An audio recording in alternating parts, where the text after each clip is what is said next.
నమస్తే అన్న, అందరికీ నమస్కారం. కువైట్ ఎయిర్పోర్ట్ మూసివేసిన విషయం అందరికీ తెలిసిందే.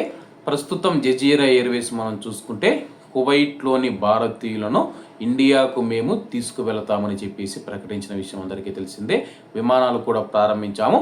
సౌదీ అరేబియా నుంచి విమానాలు నడుపుతామని చెప్పేసి, అలాగే ఢిల్లీ, ముంబై, హైదరాబాద్, చెన్నై, బెంగుళూరు, అలాగే మనం ఇతర నగరాలకు మనం చూసుకుంటే విమానాలు నడుపుతామని చెప్పి జజీరా ఎయిర్వేస్ ప్రకటించింది.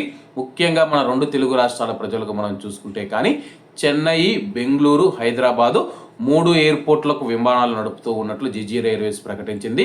అలాగే యొక్క విమానాలు ప్రారంభమైన తర్వాత దీని ప్రాసెస్ ఎలా ఉంటుంది, అలాగే మేము వీసా ఎలా పొందాలి, అలాగే మేము డబ్బు ఎంత ఖర్చు అవుతుందని చెప్పి చాలామంది ఆందోళన వ్యక్తం చేస్తూ ఉన్నారు.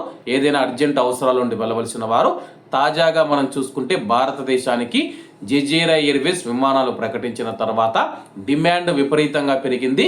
అలాగే టికెట్ల ధరలు కూడా విపరీతంగా పెరిగిపోయాయి అన్నమాట. ప్రస్తుతం మనం చూసుకుంటే కానీ గల్ఫ్ దేశాలలో ఒక భారతీయుడు ఇళ్లలో పనిచేస్తూ ఉన్న సగటు గృహ కార్మికుడు 5 నెలల్లో సంపాదించే జీతం ఒక టికెట్తో సమానమని చెప్పుకోవచ్చు అనమాట.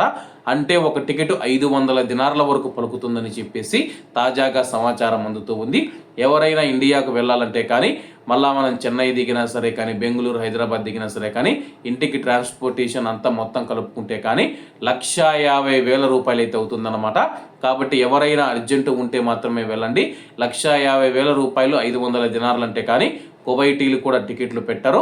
అలాగే ఏదైనా మీకు అత్యవసరం ఉంటే మీరే టికెట్లు పెట్టుకోమని చెప్పేసి కొంతమంది కువైటీలు చెబుతూ ఉన్నట్లయితే సమాచారం అందుతూ ఉంది. కువైట్లో ఉన్న వారికి మీకు అత్యంత అవసరమైతే తప్పితే ఇండియాకు వెళ్ళవలసిన అవసరం లేదు. ప్రస్తుతం కువైట్లో పరిస్థితులు అన్నీ బాగానే ఉన్నాయి. ఈ యొక్క విషయాన్ని ప్రతి ఒక్కరూ గమనించండి అన్న.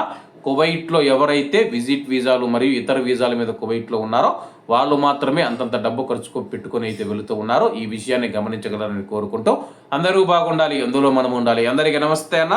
జై హింద్.